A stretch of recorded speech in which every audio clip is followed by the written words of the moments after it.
Welcome to the lecture.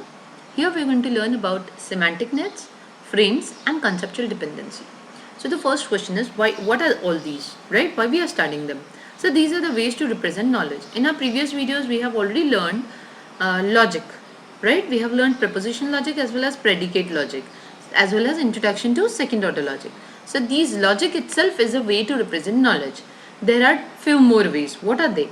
If I want to represent knowledge in graphical format, okay, network representation, then I use semantic nets. Okay, so if I talk about network representation, I have semantic net. If I talk about structured representation, I have frames, and the third one I have conceptual dependency.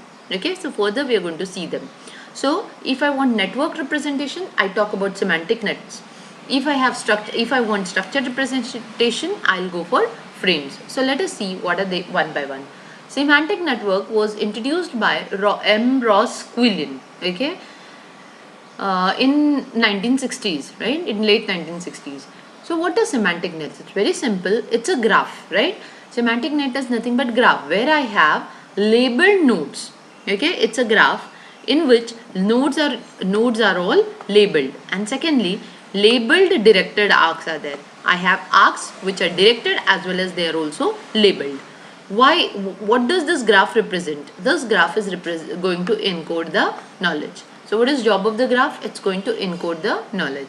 Okay, so in graph, nodes are there to represent objects or concepts or events. Mind well, events, that is nothing but actions, verbs, are also represented with the help of nodes. And I have arcs which are labeled arcs, okay, labeled and directed arcs. They are going to describe the relationship between the objects. Okay, so graphical depiction associated with semantic network is big reason for its popularity. Okay, so let us see nodes and arcs. Arcs define the binary relationship which holds between the objects denoted by nodes. Now see here, it's very simple. I have these nodes, right? So this is one node, Sue. This is the other node, John. So what are these? These are the objects. Okay, objects are there, as well as concepts also can be represented, as well as certain concepts, objects and events can be represented with the help of these nodes. Okay, so you can see over here, Sue is an object, John is an object. Okay, and what is the fashion of the arcs? Arcs are labeled as well as directed. So I need to use the direction and use the label to describe my sentences. For example, mother John comma Sue. Okay, that is John's mother is Sue. English sentence, John's mother is Sue. John's father is Max. Okay, Max wife is Sue. Sue's husband is Max. Max, okay, then again Sue's age, use this label. Sue's age is 34. Max age is also 34, for example. Okay, then John's age is 5. Here age is missing, but Max age is also 34. In this fashion we have, right? And the same thing we can represent with the help of logic in this fashion, right? So this is nothing but semantic net, example of semantic net. Okay, let us see further. Even I can represent non-binary relation with the help of semantic net. How? Let us see. We can represent the given. Now I said you nodes can also represent the events. So what is give? Give is one event, right? So the give event can be represented. It involves the following things: a giver, right? Now giver's event, right? So give, who is giving? John is giving. Okay, so John is the giver. What is he giving? He is giving book. Okay, so book is the object. To whom he is giving? He is giving it to Mary. So Mary is the recipient of the book, right? So in this fashion, this is also one way through which I can represent non-binary relation. That is give is a relation which is among these three things, like Mary. John is giving a book to the Mary. Okay, so giver is the John. I labeled it. Right, the arc is labeled as giver, the arc is labeled as object, and arc is labeled as recipient. So what is give? Give is an event. So in this fashion also you can have your semantic net. Mind well, the objects what you represent can be in oval format or in square format also. Okay, both rectangle or oval will do to represent nodes. Okay, so here we come across an example. Fine. So in this example you can see that person is a class. I'll call it as a class. Mammal is the class at the top. Okay, person is the other class. So I can call that mammal is a super class, person is a subclass. This concept is borrowed from Hobbes, right? So person is a subclass. Next, I can say that PVR is instance of person and person is a mammal. So now person is a mammal. Now we can see this arc is labeled by is a. Okay, so this is an attribute makes person as a subclass and mammal as a superclass. Okay, it can also say that person has part as nose. Person has part nose. Okay, then PVR is instance of person. Instance means it is example of the class person. Okay, PVR belongs to the team BD. Okay, and PVR uniform color is blue. His uniform color is blue. So instance is nothing but example. If I say X is instance of Y, for example, PVR is instance of the class person. So I can say that X is specific example of general concept Y. Okay, so here Y is the general concept and this one is the specific example. So it is the specific example of this general class. Okay, so what about is a relation? Now here I say person is a mammal, right? So here I say X is a Y.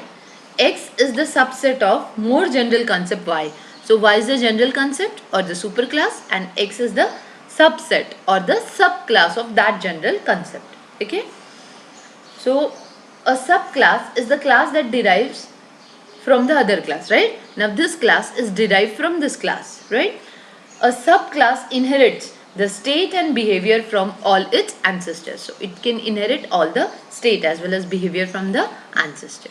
Okay, I hope this is clear. So this is the example for semantic net. Okay, the previous semantic net was having oval shape of objects. Here it is having rectangle shape of object. As I said, both are okay. So this is an example of semantic net. Further, here one more example we have got for semantic net. Okay, so what is given here is I have score, Cubs, Dodgers and 5-3. Okay, so the score, Cubs, Dodgers, 5-3. You can see over here it is written score, Cubs, Dodgers and 5-3. Okay, so this is represented in this fashion over here using semantic net. Okay, so there's a game, right? There's a game we're talking about game. So game is a super class. So next, what game you're talking? Suppose I have named this particular game. What the actual those people are playing is G23's game. So I say G23 is a game. Okay, Dodgers is some home team. So Dodgers is home team for G23 game. Now in this game the score is 5-3. Okay, for this game, and there's one more team. Dodgers team is also playing and Cubs team is also playing. So saying that Cubs is the visiting team for this particular game. So see here, G23 is a game. Okay, G23. Dodgers is home team for the game, and the visiting team is the Cub. Okay, and G23 score is 5-3. Okay, so this is again one example for semantic net. Okay, so you can see here the logic says, logic has written the statement in this form: score, Cubs, Dodgers, 5-3. So what I can understand, if I write in logic, I can understand that the teams Cubs and Dodgers have scored 5-3. Okay, so but over here if you will try to understand, you will understand more things, that Dodgers is a home team, the visiting team is Cubs and both have scored 5-3, and G23 is nothing but a game. In this fashion you get more things because it is visual also. Okay, so further, what do you mean by inheritance? As I've already said, inheritance is one of the main kind of reasoning. Okay, inheritance is very important over here. So what do I have? Like is a relation I have, right? Is is one relation, has part is one relation, fine. So these relations you have to put on the arcs, labeled arcs.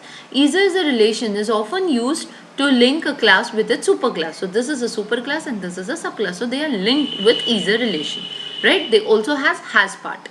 Some links are inherited along with is a part. Okay, so inheritance is there along with is a part. Fine. Then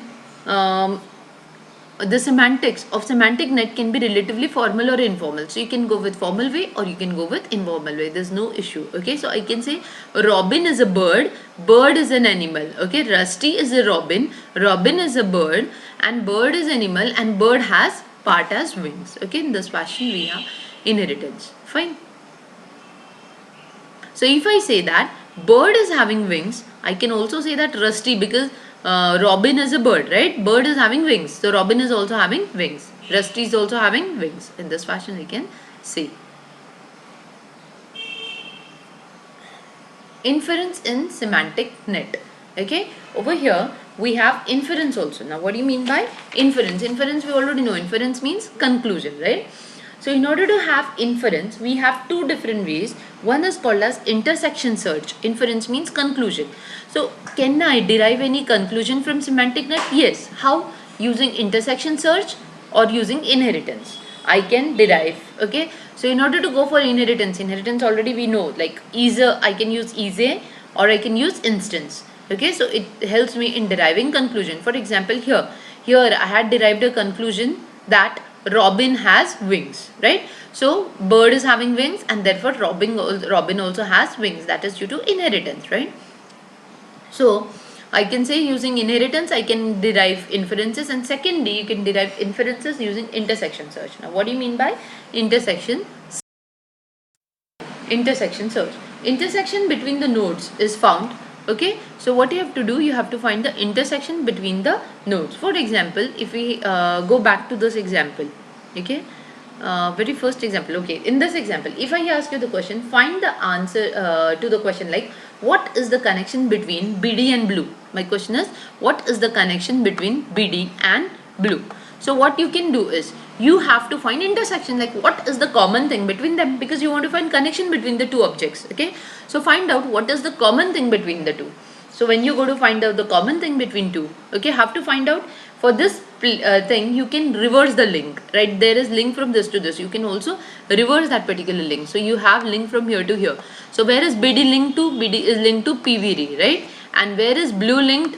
Blue is also linked to PVD, right? So what is the common thing between them? PVD is the common thing between them. So how did we find common thing? It is just through intersection. So intersection between the nodes is found, which gives the relationship between them. So you understand PVD is the common thing. Okay, so I can conclude that what is the connection between BD and blue? I can conclude that the connection between the two is PVD. Okay, so in this fashion I can say that that is the inference. It is my inference. So in order to find inference, as I've said, you have two different ways, inheritance as well as intersection search. Further, this is again one more semantic net. Okay, while making inferences, the differences between the links must be clearly mentioned. Okay, now here I have Ram runs 1200, Sham runs to 1330. So here I have one link. This is one link, right? 1 minute. So if you will check out, I have a new link over here. What is that? A greater than link. Okay, greater than link. So in this fashion also, what I want to say, in this fashion also you can link the two objects. Okay, so what you understand, if the query asked us what is greater than who has made the higher run, or which runs are greater than the other, so this link is used. Okay, fine. So that link is called as comparison link. That link is called as comparison link. Further, we understand what is partitioned semantic net. Okay, what do you mean by partitioned semantic net? It is extension to our original semantic net. So if you will try to understand, this is a partition semantic net. So if you will check, this is same like your previous semantic net. Just one new thing has been introduced over here, and that new thing is nothing but space. Now what do you mean by the space and all? Let us see. So what we have, like semantic nets had certain drawback, like inference mechanism is not very efficient. Okay, then heuristic inadequacy is there. So they've introduced, what do you mean by they've introduced partition semantic net. What do you mean? This is more it is almost similar, but a little more sophisticated logical structure, I can say. So what happens over here? The network is split into the spaces that consist of the nodes and the arcs, and each space is considered to be node. So what they have done is, network is splitted into the spaces. See, I ask you one question. Now what I want to do is, we have for example, we have an English statement like lawyer argues over a case to make it strong. Okay, lawyer argues over a case to make it strong. So this is for case. Okay, this is object for arguing. Okay, I said event also can be represented in the form of objects, right? So event is there, argue is one event. Who is going to argue? Lawyer is going to argue. Okay, over what is the next object? He is going to argue over the case. So actually the object case is partitioned into the space. Okay, so case is not a simple case, right? It is a strong case. So how to represent the strong case? So this whole box represents something called a space. Okay, so what is my object? Object is the case. So object's instance is case. Object has the property of being strong. So this whole which is linked together forms a case. Okay, so this is nothing but partition semantic network. I hope it is clear. Okay, so this network enables to distinguish between objects and control the search space, proving them logically as well as heuristically adequate. Okay, there's one more example for it. John believes that pizza is tasty. Okay, so what does John believes? John believes. So what is the event? Event is of believing. Event is believes, right? What is the agent? John is the agent. Now what is the object you're talking about? You're talking about pizza. Okay, pizza is tasty. So what is the object about that you're now within the space you have to decide. What is the object that you're talking about? You're talking about pizza. So object is a pizza. Object has property of being tasty. So this is again one more example for partition semantic net. Okay, so what are the advantage of semantic net? We can easily visualize through it, right? Greater expressiveness is there as compared to the logic. Formal definitions of semantic nets have been developed. Related knowledge is easily clustered, efficient in space requirement. Object is represented only once and relations are pointed with pointers. In short, I can say it is easy to visualize and greater expressiveness. But there are few disadvantages also. What is that? Semantic nets are not intelligent. They depend upon the creator. Links on the object represent, like it depends upon how do you think about making that, designing that particular sentence using the net. Links on the object represent only the binary relation. There is no standard definition for link names. So it depends upon every user how he is designing the semantic net. Frames we will see in our next video. Thank you for now.